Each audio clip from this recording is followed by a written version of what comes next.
welcome to Lety Does Playing Lone Wolf, the Huntress, Marked for Death, Part 10. I filmed parts 8, 9, and 10 of this Let's Play all in one go, and the clip that you are watching marks the beginning of Part 10. If you haven't seen Part 9 yet, you should probably go watch that first. You can find the link for that in this video's PeerTube description. Let's get started! Alright, we have here Death. We are going to ride Death and Death. We are going to whoop, zoop. We're gonna go to 40, baby. Back at it again. We're fighting Morden. Okay, this is on standby. All right. Little squiggle. We will come back to that. All right. We are on section 40. We are fighting Morden. He has 30 endurance points. I have 6. This is fought at a combat ratio of -3.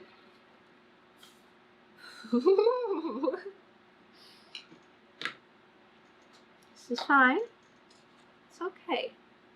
Okay. This is fine. It's the wrong one. Well, no, it's okay. Whatever. This is fine. Let's roll. That's a 3. Okay, we're not doing that. I'm not even gonna look at the result for that. That's just not good. We are feeding 1 endurance to the mask. All right. That's an 8. Ooh, 8. Very fun number 8. Okay. So that would mean we have 5. Again, we're here. 8. I lose 1. -1. We have 4.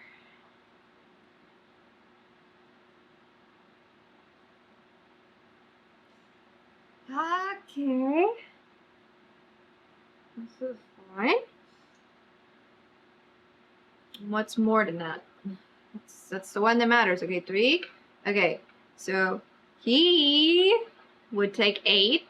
But then we got 9, 10, 11, 12, 13, 14. Ooh, he takes 14 damage. -14. Morden, you silly fool. Don't you know I'm going to win? Okay. Let's roll again. That is a 3? We're not. You gotta stop, man. Okay. Here you go, mask. Why don't you take my life? Yup. 3p to spend. Why not? That's a 1.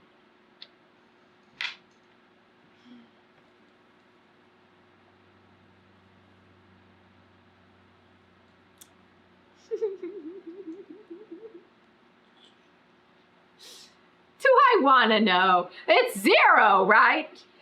Oh, I take 6 and they take 1, but oh, silly fool. I add 6 to that, so he's at 9. Fool! And I'm dead. You silly fool. I can do this all day. All right, so back over here to our chart. We're going to write Death. Death. That's my entire chart, back and front filled. We get a new piece of paper. Okay, section 40. Like nothing ever happened. It's all good.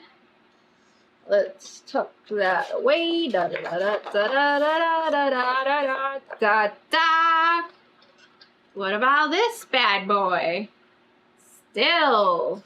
Tuck that away. I'll deal with that later. Okie dokie. We're on section 40. Ha ha ha ha ha. Hee hee hee hee. Ha ha ha ha. Morden.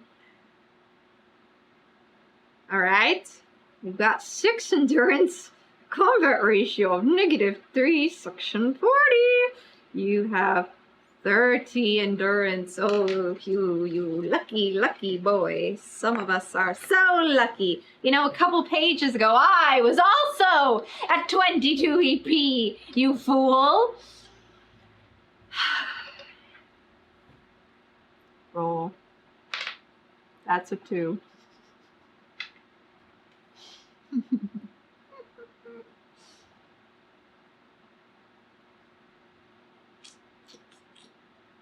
Oh, mask, would you like some of my life? You may have it.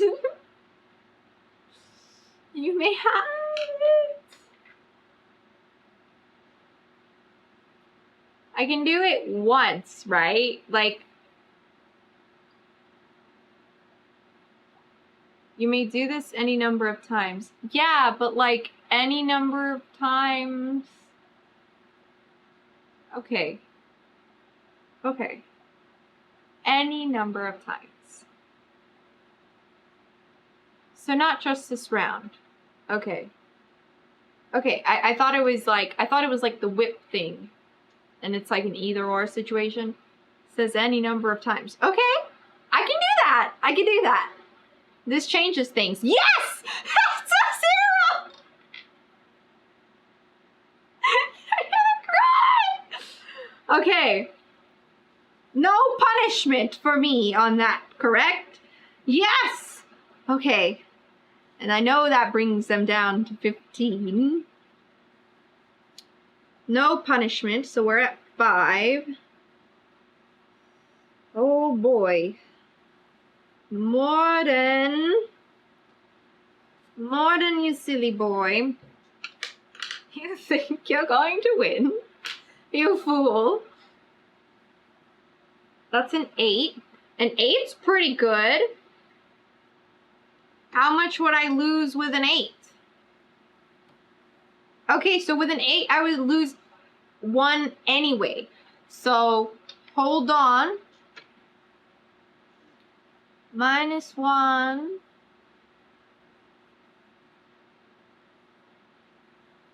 0. We can hold off on the mask on that. That leaves me with 4, and then Morden. What are you left with if I roll an 8? So you 8, but then 9, 10, 11, 12, 13, 14. Oh, you bastard. Oh, you like taunting me, huh? Okay. This is fine. Alright, okay. Let's roll. Final roll, hopefully.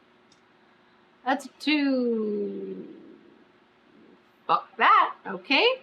-1 to the mask.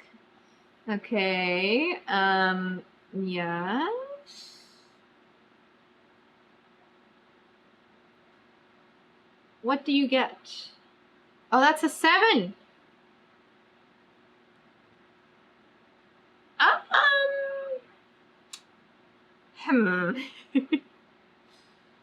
Okay. Sure. Yeah. -2. I'm not. Okay, so I had 4, -1 to the mask. That is 3. -2, that is 1.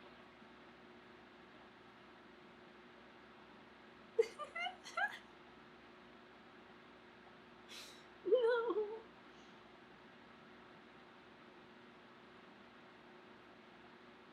No. Morden, you're dead! Because, that would be a 7, 8, 9, 10, 11, 12, 13. Fool. I told you I'd win! Ooh, that one hurt. Okay. Okay. Ooh. So, because of the payments that I made to the mask, oh, that's a new section now. Okay, let's have it here.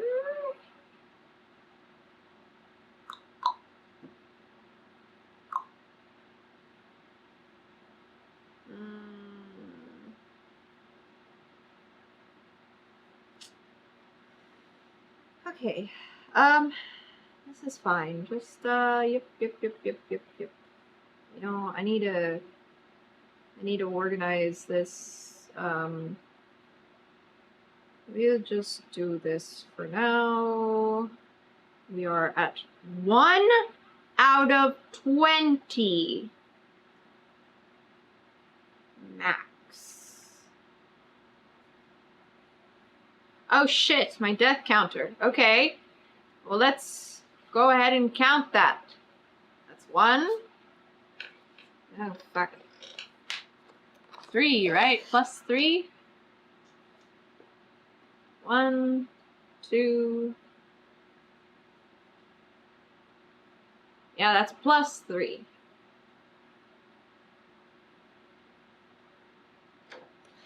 3 deaths, right? 1, 2, 3. Yep. Okay.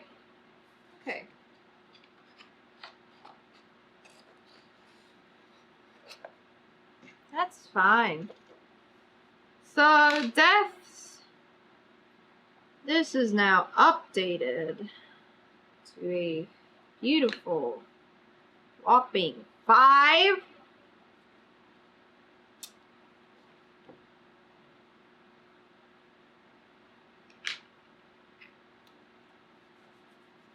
Sure. Morden, you're dead. I told you. Ha. Foolish fool. How could he have anticipated this? He couldn't have. Notes. Fought Morden. -5 EP.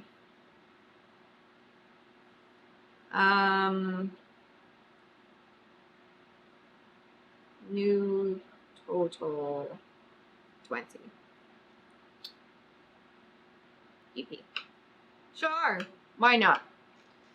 Morden, you fool. How could he have known? This makes it look like I did it right on the first time. Ah! Alright.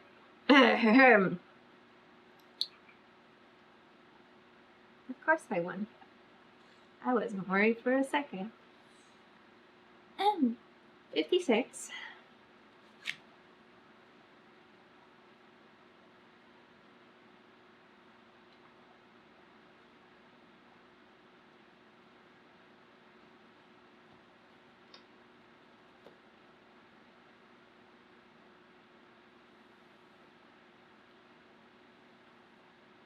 Morden's mask is sundered, falling away into 2 pieces.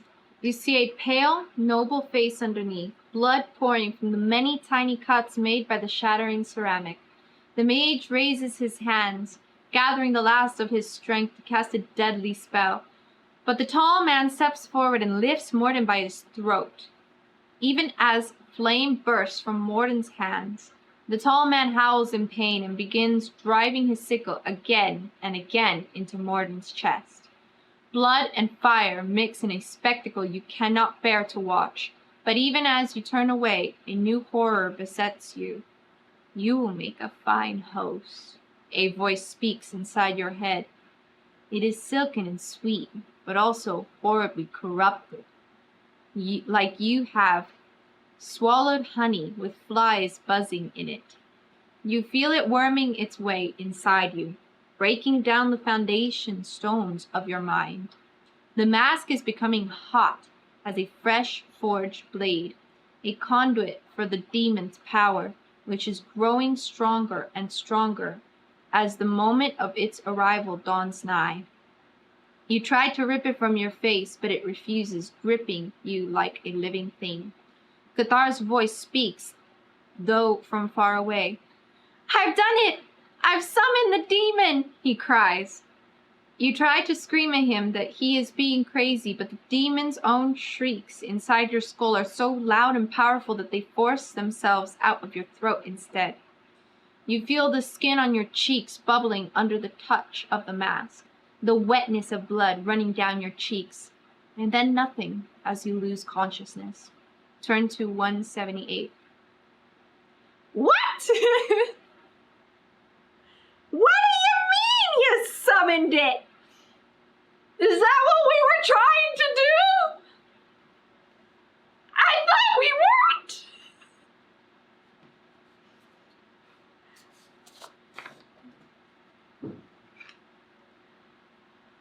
I forgot to write 56.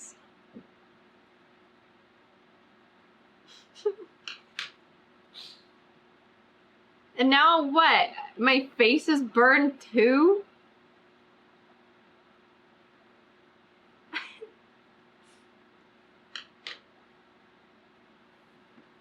Summoned the demon?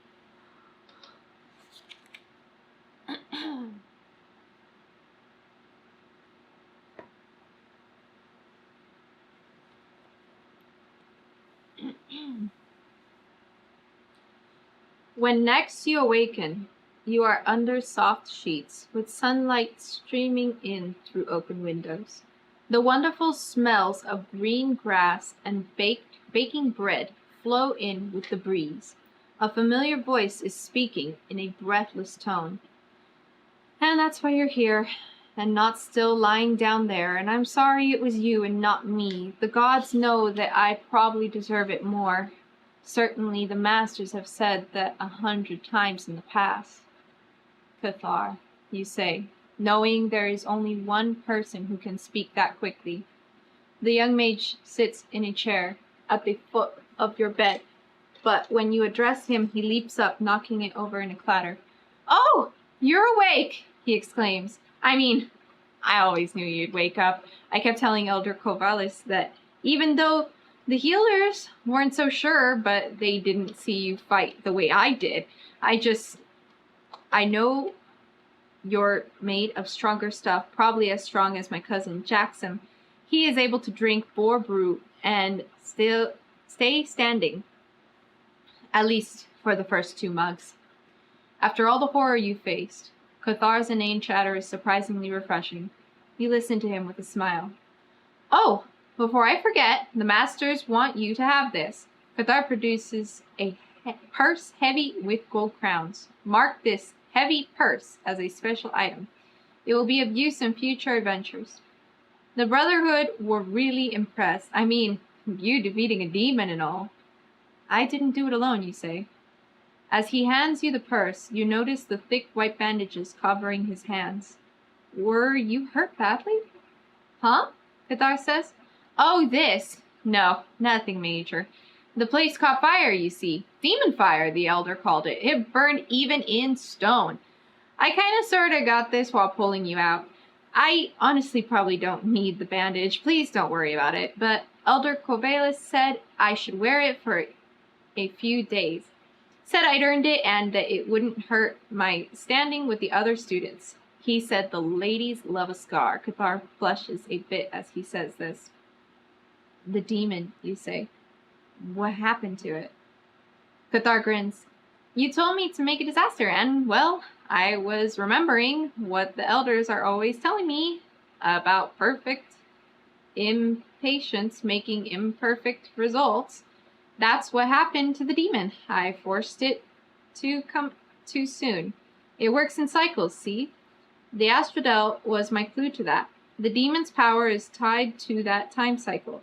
At the end of each cycle, its power blooms like a flower, and at the same time, the box's power wanes. So the prison gets weak, and the demon gets strong. You finish understanding. But you summoned it early. Right, but only for a moment. Only long enough for it to have its power boost outside of the box. So the box stayed intact and the prison didn't break, and as soon as it was strong again, bam, back in the box it went. And it wasn't strong enough anymore to break the chains, only I didn't account for the power that was released, nearly bringing the temple crashing down on top of us. You did good, Cathar, you say, and are moved by how much this affects the young man. He must not be used to hearing this often. He bows his head and wipes his hands across his wet eyes. He then reaches up to his neck and removes his crystal star pendant. He presses it into your hand. My gift to you, he says. I put my own charm on it. Not that I was supposed to, strictly speaking, so please don't tell the masters. And don't even try to say you can't accept it. It's mine to give, and I can't think of anyone else I'd ever want to have it. Add Cathar's crystal star pendant to your action chart as a special item. It has a unique power. Once per adventure, instead of picking a number from the random number table, you can act as though you picked a 7. You can do this even during combat. I have to get to Hart Manor, you say, draping the light chain around your neck. I need to speak with Sindra. Again, Cathar looks pained. We already tried to contact her. She's dead, I'm afraid. It seems as though Morden sent his red cows to the manor while he looked for you in the underground jungle. Sindra and her manservant were both killed. Cold clenches your heart. I need to go there. I need to search the manor alone. You add, not sure of what you might find, and not sure you'll want to share that discovery. At once? Of course at once. That should be obvious from the way you said it. The master said to give you whatever you need, and this counts as whatever, he says, and moves to help you out of bed. If you have the demonic mask, immediately turn to 124. Otherwise, within the hour you are dressed in a new cloak, a lovely dark blue one, given to you by Cathar, and on your way to the manor. As you navigate the city streets, your thoughts cannot help but drift to the other world and secrets lying beneath them. If you have knowledge of Denthgar's shop and wish to visit there on the way to Hart Manor, turn to 50. If you wish to go straight to Hart Manor, turn to 250. Okay. There's a lot going on. We have gained... what? Heavy purse. It's a special item.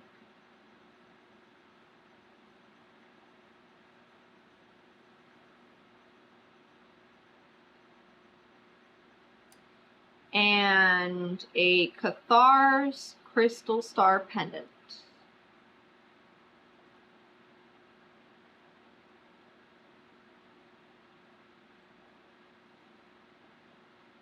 I'm just gonna write pendant. And I have the mask too, but I have no room for that. That's also a special item? Yeah. So let's then go to here. Ooh, look at how full that is. All right. Oh, fuck. I forgot I had the sun god's shield. No, wait. It said I couldn't use any items? That also means the sun god's shield, right? Whatever. Whatever. We are so far past that. No. Don't, no ditchy.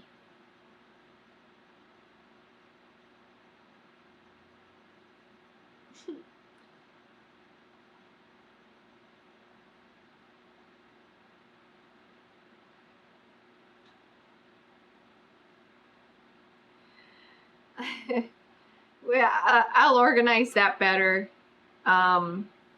later. Yeah. Oh well. We need to If you have the demonic mask, immediately turn to 124. 124.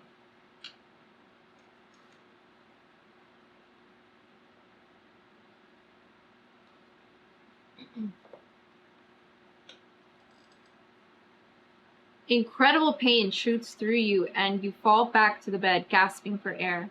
Your face burns as if fire has been thrust against your skin. Cathar grimaces. I'll go get Elder Corvallis, he says. And he said to let him know if the scars started burning again. Scars? Cathar holds out his hand, showing you what is in it. It is the demonic mask. Elder Sandrin Corvallis is master of Ravenfurt Tower and knows more than just about anybody when it comes to the occult. He said that you channeled a dark power in order to defeat Morden. You were touched directly by a denizen of the plane of darkness. That's like your soul drinking several mugs of boar brew and, well, he turns the mask to show you the inside. It is black, as if fire has raged inside of it. Tentatively, you reach your hands up to your face and touch puckered skin.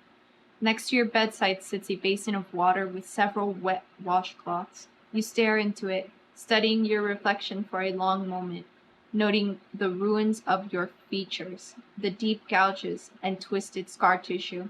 You barely recognize yourself. I'm so sorry, Cathar says. He looks like he is about to cry. It's all right, you say, keeping your voice as calm as you can. Ladies love scars, right? Cathar laughs shortly, the sad little sound of innocence dying. Don't worry about getting the healer, you say. Just help me up. Within the hour, you are dressed in a new cloak, a lovely dark blue one, given to you by Cathar, and on your way to the manor. You also wear the demonic mask. The demon's power no longer courses through it. Now it serves only to cover your scars. If you have knowledge of Dengar's shop and wish to visit it on the way to the Heart Manor, turn to 50. Otherwise, turn to 250. Oh my god! Oh my god. That's so bad. I'm missing an eye. I have a scar across my face, but I guess the scar across my face doesn't matter anymore because now my entire face is burned. Oh, that's hilarious. Okay. That's awful. And then it has no more power inside of it, so I guess I can't use that again.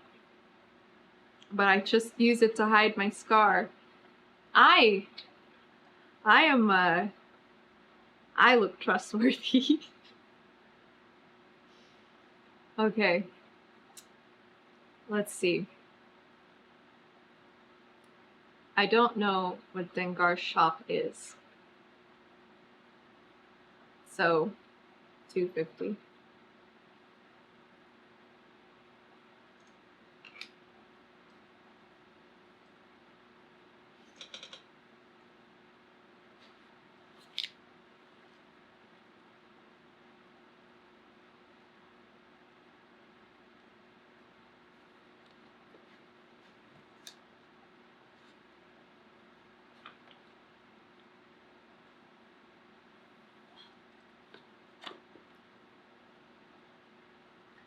Since first entering Heart Manor, you were bothered by the soot-soaked footsteps in front of the hearth.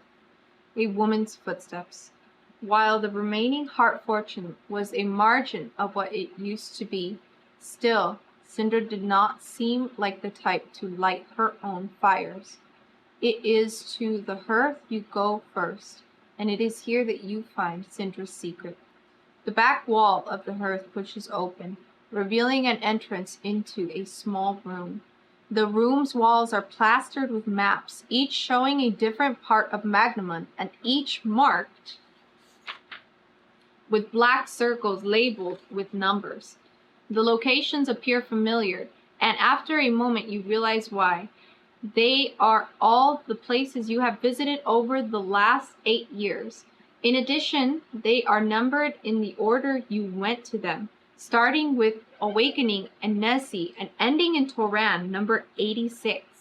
A single desk has a letter on it, which you lift and read in trembling hands. Nessa, the Huntress is here, in Toran. She made inquiries, as she does in every new city, to see if there is a record of her birth here. Of course, there was none. Several years ago, you asked me to research and answer 3 questions about the Huntress. I am now ready to present my findings and will do so next time I am in Dalbo. Below is a summary. Where does the Huntress come from?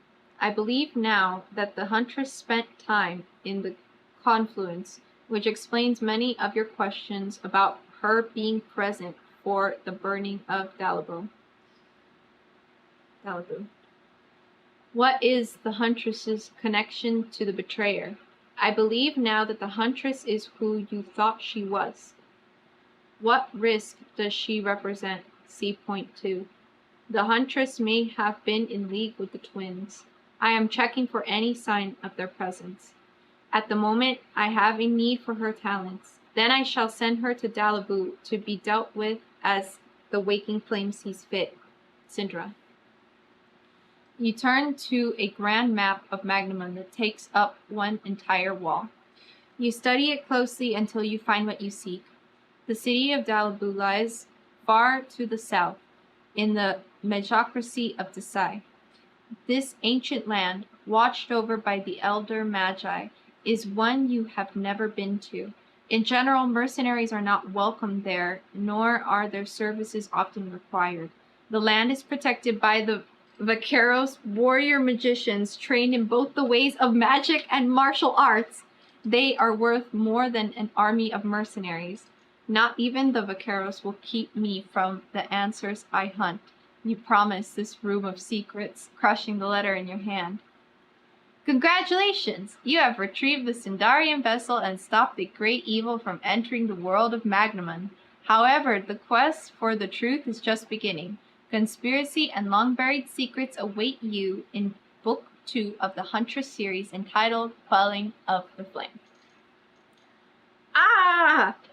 And then this artwork is the Waking Flames brand.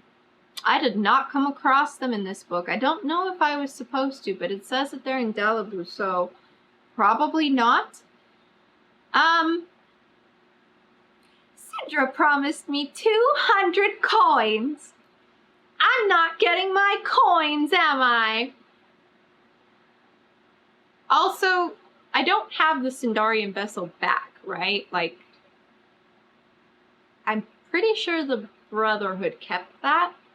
I think I will need to look into that. But for now, that's gonna be the end of this book. I really liked it. I wish I had read how to use the mask better. Maybe I wouldn't have died so many times. But that also gives me like 5 tries to roll. Hopefully something good. So I still feel like there was a chance I could have died. I did gain a heavy purse, but the fact that I don't have a quantity means I probably can't spend it. And that means that I don't have the money inside. It's going to be like for bribery or something. I don't know. And I just keep the mask. The demonic mask I just keep for decorative reasons to hide my horribly scarred face. I've died 5 times in this game. No clue what I needed that number for on the pillars. Maybe it's for another book, but I don't need these informations anymore. I don't think I got the Sindarian vessel back. And I unfortunately lost my whip. I would have liked the whip. And that is going to be it for the Huntress Marked for Death book. So, thank you. Okay. Big shout out to Jonathan Stark and the Home Guard Press for making this amazing book. As for what happens next, next thing that I'm going to be doing is I'm going to be doing the quelling of the flame. Quelling of the flame.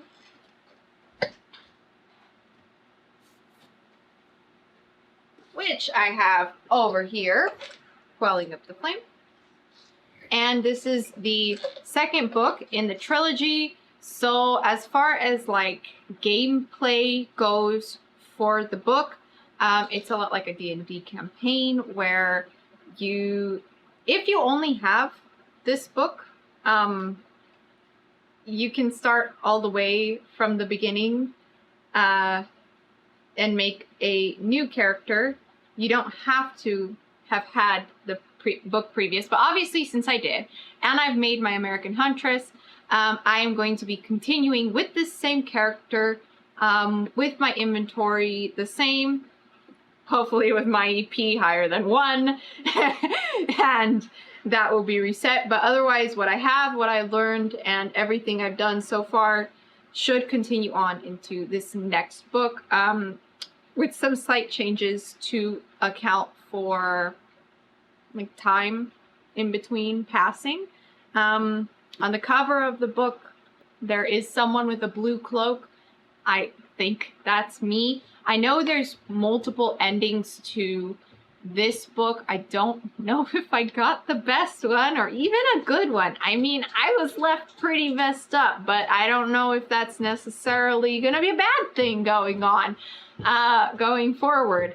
But I do know I have a blue cloak at the end, so maybe that's me. But there's a lot of different endings that you could have gotten, I could have gotten for this book. If you want to check all those out for yourself, then you can find my link in the description for this book so you can get it and check those out for yourself. And yeah, next is going to be me doing this. I guess I can read the back. After years of searching, a clue has emerged as to where you might unlock your past. A secret society known as the Waking Flame claims to know what you are and where you are from. To find them, you must head to the ancient land of Decide, but the task will not be an easy one, even for the Huntress. In Quelling of the Flame, you must travel to Dalibu, where forces more powerful and sinister than you could have imagined vie for control of the war-torn city. If you survive, the answers you seek may be kept in the Wandering Keep, a fortress that was never meant to be found, deep within the deadly Serpent Swamp. That's what's looking up for me next, and I guess this is the Serpent Swamp. We got the Mushroom Forest in book 1 and the Serpent Swamp in book 2. So stay tuned for that, and thanks for watching. Bye!